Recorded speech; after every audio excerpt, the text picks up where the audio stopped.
Well, guys, the show recently just got picked up for a final episode, so why not dive back into one of the most audacious shows Netflix has ever done?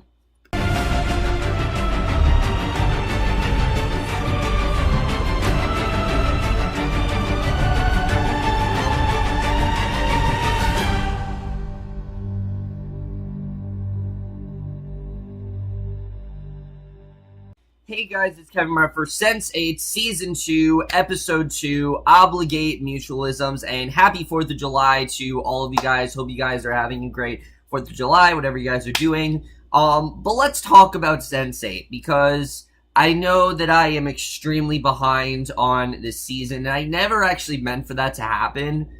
What happened was, when I reviewed the first episode, I initially intended to review the rest of the season. I was going to do that, and I kept prolonging it just because there were other things I wanted to catch up on, and there were other things I really wanted to watch, and then I was going to get into Sense8. Once the show was canceled, however, I didn't see a point in continuing. I really didn't, because I knew how unsatisfying the show really did end, and everyone was talking about how, we're never going to get anything resolved in this show. There's just no reason in continuing. So I didn't feel like Netflix was going to bring back the show, because they said very well that they wouldn't. So again, I just didn't see a point in continuing. I wanted to, believe me, it's one of my favorite shows on Netflix, but I just didn't see a point in continuing with the show. However, as you guys know, last week, Lana Wachowski sent a very elaborate letter talking about how they are in fact bringing back the show for one final 2-hour series finale. So now I actually have a reason to dive back into this season, and thank God I did, because this episode was amazing. I loved pretty much everything about this episode. It was a little bit cluttered, but that's to be expected with Sense8. But I thought in general I really did love this episode. We know a lot more about Whispers. We found out more about Jonas's connection to Whispers, and just a lot of really great stuff going on in this one. And what I really loved, as I said, is there are a lot of moments of the cluster working as a team, and those are always some of my favorite moments in the show. But let's just get into this episode, because there definitely is a lot to talk about. So we start off with Whispers. He checks himself in the mirror in an interrogation room, and Will points out that he's really not looking well. And when Whispers and Misty underestimated Will then tells his cluster mates what Whispers looks like, and they raise their bottles to Will, and Whispers actually tells Will that they have more in common than any sapien, and this obviously is kind of freaking Will out. He doesn't want to have any connection to Whispers whatsoever, but unimpressed, Will says that he wants to talk to Whispers' boss, Kroom, and when Whispers warns against it, Nomi feeds Will information about Kroom, including the fact that he's actually having an affair, we find out. So Whispers wonders what Will is really hoping to accomplish. I mean, what does he really think he has against him? And as we know, Will has a lot of leverage against him now. He knows Whisper's real name. He knows a lot of Whisper's, origin. So he's not that afraid of Whispers right now. And Will says once he knows people like Kroom, he pretty much owns them and uses them to his own advantage. So the chairman Kroom comes in, and Will has Whispers say he wants a face-to-face meeting without Whispers in his head, and Whispers advises Kroom that it would be a critical mistake, but Kroom tells Whispers that he's overestimated his value, and his guards drug Whispers and take him away, which I like that Kroom actually did listen to Will. Like, he's not just gonna go along with what Whispers tells him to do. He's probably one of the first people to actually do that, but Will then passes out as well. Kroom then gets a call from Jonas, and when Will wakes up, he tells the cluster that Whispers is actually gone. He goes outside for the first time since they arrived in Amsterdam, and the cluster then goes out with Will, and they enjoy his freedom. Finally Will is away from Whispers for a while. Riley has constantly had to keep, injecting Will with that heroin because of the fact that that was the only way to get away from Whispers. But now that Whispers is away, he can actually have this freedom. Unfortunately, though, it doesn't last too long, and we'll get into that very soon.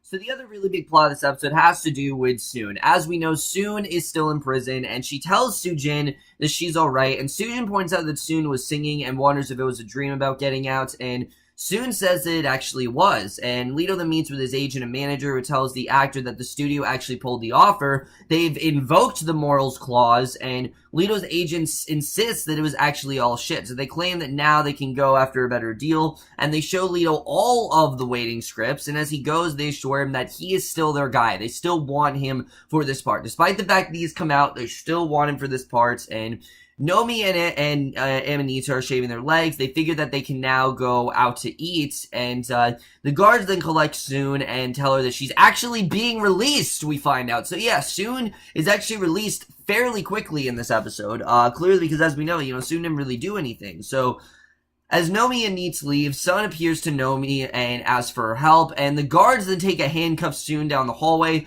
The clustermates arrive, and Will realize that the guards are actually from a different prison, and Nomi tells Neets that Soon thinks the guards are actually going to kill her. Like, these are not guards that are friendly, that they're actually there to just, kill her. And Neets, Nomi, and Bug, they hack the prison security system, and they pick up Soon on the surveillance cameras, but the cameras then powers down, and Nomi actually tells Soon not to go into the room because it's just not safe. So with Wolfgang helping her, Soon attacks the guards. One of them tasers her, stunning the entire cluster, and the guards then take Soon into the room. They put a noose around her neck, and they taser her again. And that entire scene, I mean, I was so on edge during this scene. It was so well done.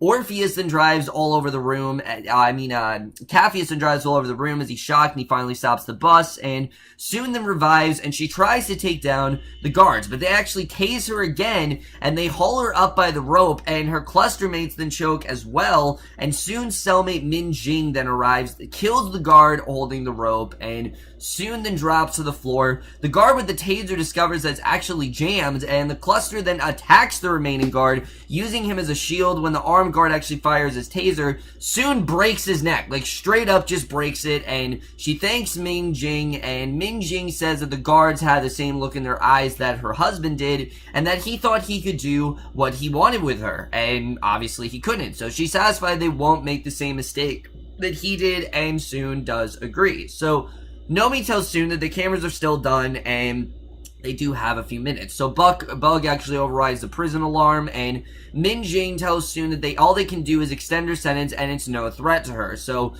basically, Soon is still going to be there. She can't just get out of prison, and she tells Soon she'll take responsibility for what happened, but Soon tells Min Jing that she can come with her, and when Min Jing wonders where Soon is going, Soon says that it's time for a jailbreak. She's tired of this. She wants to get out. She's been trapped here for a while for no reason, and she's just ready to break out. So they sneak behind a guard grabbing a smoke, and this scene was incredible. I love the way this was done. Soon knocks him out. There's a bus, but no car, and Capheus then takes over to hotwire it and drive it out. And Bug then sends them clearance, and when the guard calls them over the overcom, Lito actually bluffs it out, and much to everyone's surprise, Soon actually does get clear. So Will and Wolfgang then figure out that they'll come after her. They tell her to dump the bus into a parking lot, so Soon does so, and the cluster then picks out a stealable truck, and I love Capheus' line where Min Jing's like, "Can you drive?" and Capheus is like, "Can I drive?" I absolutely love that. Wolfgang then jimmies the lock and hotwires the car. Min Jing suggests that she actually has a friend nearby that they can hide with. So yeah, 2 episodes in, Soon's actually out of jail, which I thought was very surprising, but I like the rapid fire that we have here. Season 1 was a lot more slow pace, and it's appearing that Season 2, it's not going to be that way. It's going to be a lot more rapid fire. I think it's interesting that Soon's actually already out of jail, but I think it's very well setting up how she gets her revenge on her brother very well here. So in Berlin, Wolfgang and Felix then visit Sebastian in his penthouse, and he offers them alcohol and says he's interested in talent. And as we know, Wolfgang is trying to break away from all this stuff, and Sebastian, basically might be the key to that. So he introduces his right-hand man, Lila Fascini, and Sebastian has her get the ownership papers for his club to turn them over to Felix. And Felix points out that he knows nothing about running a club. I mean, Sebastian says that the last ardent drink or dance, so he wants someone. And meanwhile, Lila whispers briefly to Wolfgang, but when he turns to her, she just disappears. So I was thinking, okay, she's not real, obviously, but she then reappears to him only and sits on Wolfgang's lap. And while the physical Lila comes in, she sits next to Sebastian. Felix notices Wolfgang reacting and asks for his opinion, and Wolfgang says that they should keep talking. So we don't really know what's going on here. Why is he being tempted by Lila? Is this kind of his way to get away from Kala? Because obviously he is in fact falling for her, and he wants to have a relation with Kala, as we know. So I don't know if Lila is helping him, like, distract himself from Kala, but that kind of seems like what's going on here. But in Nairobi, Capheus then buys his food from a vendor. The vendor warns the price have gone up because it's election time, and he warns that the people can't take it and something is going to give. So basically, Wolfgang, Felix, Sebastian, Lila, they have dinner on the patio, and Sebastian talks about the competition lacking visibility, and meanwhile, Lila continues to telepathically seduce Wolfgang. Now, we don't know how she's able to do this, but clearly she is connected to the cluster in some way. We don't know how, but he asks if he's played outside of his cluster, and so you know that definitely she has some sort of a connection to it, and Wolfgang then starts fondling her mentally as well, and Felix then asks Wolfgang what Sebastian is talking about, and his friend says he's discussing international money laundering, and Sebastian says that if they help him, then he'll make it worth their while, and they do share a toast. So I thought that was a really good scene. We just don't know what's going on here. Why is Wolfgang seeing Lila? I don't know what this is really all about, but Lito, Hernando, and Danny, they go house shopping, and the realtor assures them that they'll find nothing better in their price range. She says that they have adequate parking, and they ask to see the apartment with the balcony, and however, she says that it's actually beyond their price range, and it won't be on the market for that much longer. So Lito tells Hernando that he loves it, and Hernando agrees, but warns that it costs twice what they can afford. So Hernando blames himself for not doing the job, but Lito then assures him that Hernando is doing what he loves, and Danny runs over, says that they can all fit in the tub, and after a moment, Hernando figures that it must be meant for them, that they need to get into this house, and I really like that. I like seeing these three live together. They've always been really fun to watch, and I'm looking forward to seeing how that turns out for them. So Minjing then takes Soon to an apartment. The woman owning it, Mrs. Oho, opens the door, and she and Minjing hug, and Minjing then ushers Soon in. So we don't know what this really is going to do, if this is going to be a temporary living space for Soon, or if her brother's eventually going to find her, which I feel like he will. But I think for a while this will get her away from, her brother. So Will and Riley then go to the train station to meet with Jonas for an hour, and Jonas then mentally contacts Will from the lab, and Will says that eventually someone would hold Whispers accountable, and basically that the older Sense8 explains that he picked the train station for their meeting, and he shows Will a mental image of the older train station, and basically we get this origin story that I really loved. We find out that when he was younger, he arrived on the train. He saw his cluster father, the man who actually birthed Jonas's cluster, and the father died of cancer, surrounded by all of his 80 children. So yeah, there were 80 people in this cluster, and the fact that a cluster member of either gender can give birth to another Sensei at any time in their lives is really what terrifies the BPO. Of course, we know that Angelica did that for them, and we'll get into that story in a little bit, but I thought this very well gave a really good backstory as to what Jonas and Angelica's connection is and why Whispers is so terrified of the cluster in general. So Nomi and the others then arrive, and Jonas gives them a lot of information here. And yes, there is a lot of exposition he gives them, but this is stuff that we've wanted to know for a while now, and I think this is really going to affect the rest of the season, because Jonas says that there are potentially thousands of Sense8s, and their numbers are growing due to epigenetic factors, and it's genetic, but a Sense8 can't be born. Jonas explains that he's actually the last of his cluster, mostly due to BPO, because they just wanted to eradicate all of them, and he met Angelica when he came back to the train station, and one Sense8, Todd, hated what he was after when Angelica actually gave birth to him. So one BPO found Jonas's cluster mates disappeared, and the last one was Raul Pascal, and Lito remembers him from an interview years ago, and Angelica actually went to Chicago to find him, and that's when she started working for Whispers. So yeah, Angelica and Whispers have actually been working together, and guards then come into the labs to secure Jonas, and Will says that the BPO is going through some kind of internal struggle,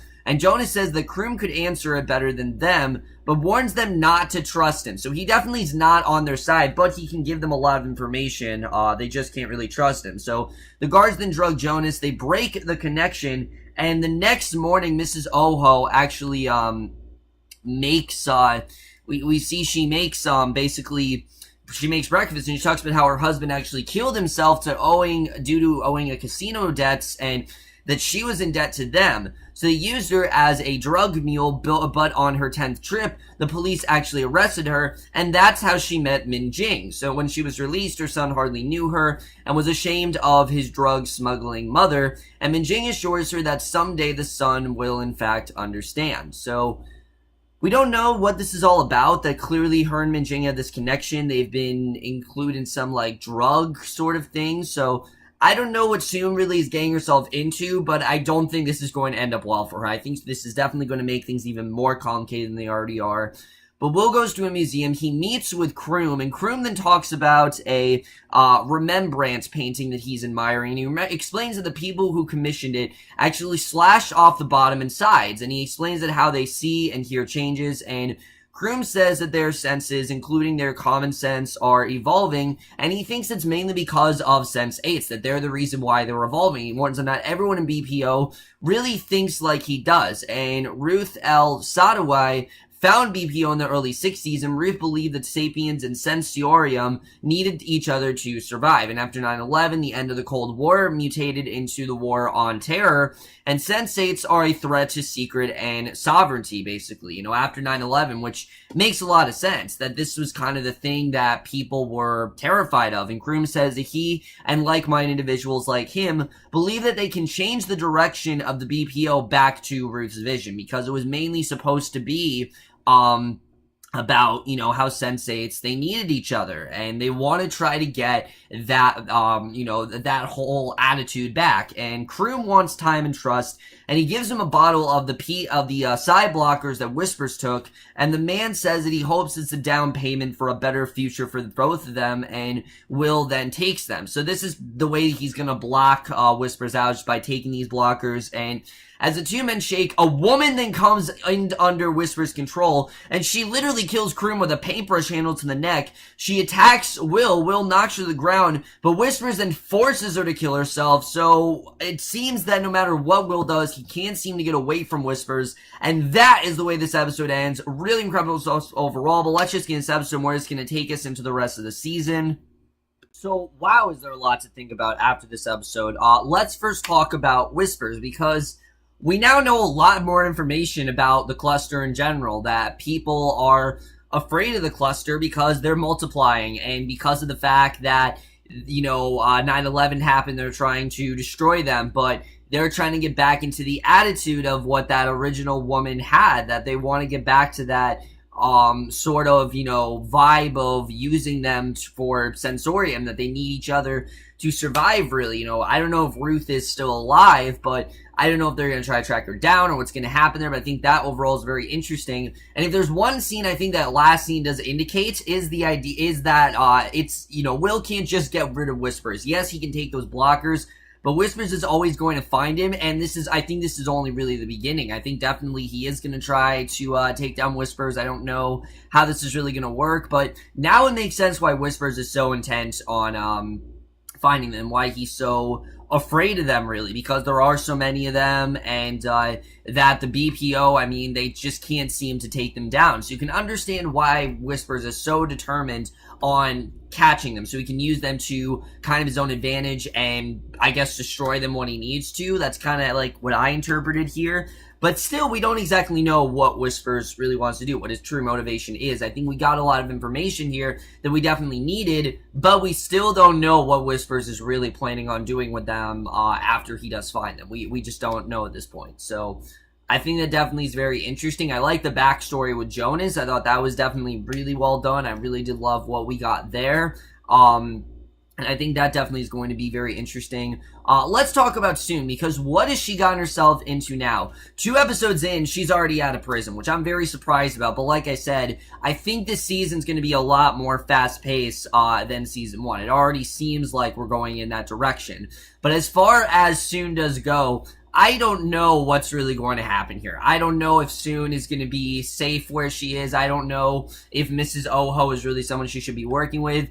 Clearly, she's been laundering a lot of drug money, so I don't really know what's going to happen here. We'll have to see the way this all goes, but I don't know how things are going to go for Soon. And I think it's only going to be a matter of time before her brother does eventually find her. I don't think she's going to be able to get away as easily as she really does think she is. I just don't really see that happening. I think, I think Soo-Jin,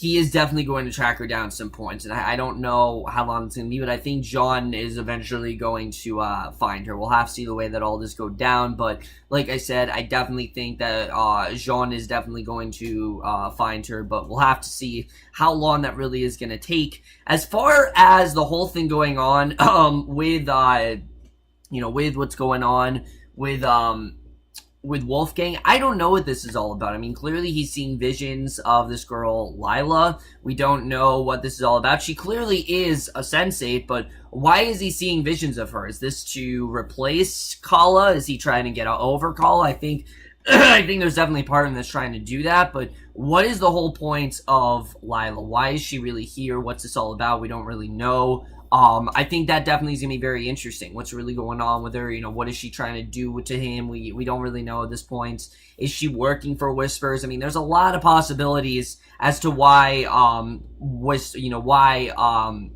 Wolfgang keeps being seduced by Lila. There definitely are a lot of possibilities for what could be going on there.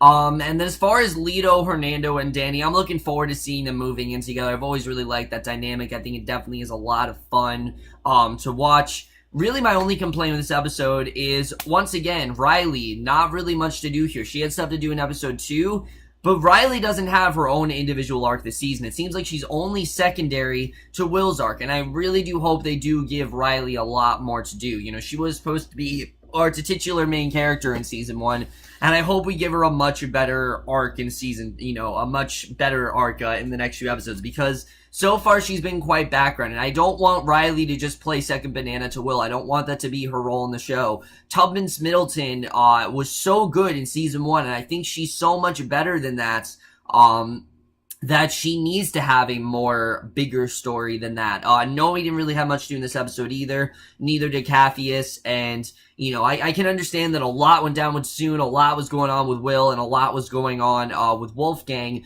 but those three characters, and Kala as well, didn't really have a lot to do in this one besides just working together, which I do like seeing the cluster work together. I think it definitely is a lot of fun. I think it adds this dynamic to the first season that wasn't really there, and that's definitely something I definitely have really enjoyed. But I just want them to give more of the individual stories. They did such a good job with that in season 1. I don't want them to just get away from that in season 2, and I'm hoping that they're not doing that. I'm hoping we get a lot more of them the next few episodes. But this was still a fantastic episode. It was a lot better than the premiere. I really did love the premiere, but I thought this one was definitely a lot better. I really did love the stuff we got here. I thought the information was great, and I can't wait to see really where this is all going to go, because I don't know where we're really headed after this episode.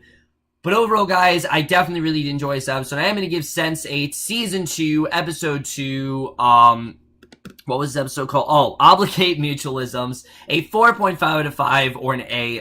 So overall, guys, with this episode of Sense8, let me know what you guys thought of this episode overall. I'm going to try to review Sense8 throughout the week. I'm going to become a lot more consistent with it. That way I can get to other shows that I know you guys want me to review. I'm sorry it's taking me so long to review this season, but I will, in fact, catch up on it. I think it's going to go very fast, and I will see you guys in my next video, which will actually be for Preacher, another show that I know I'm very behind on. I'm behind like 3 episodes, and I am going to catch up to that today, and I will see you guys for that. Okay, bye.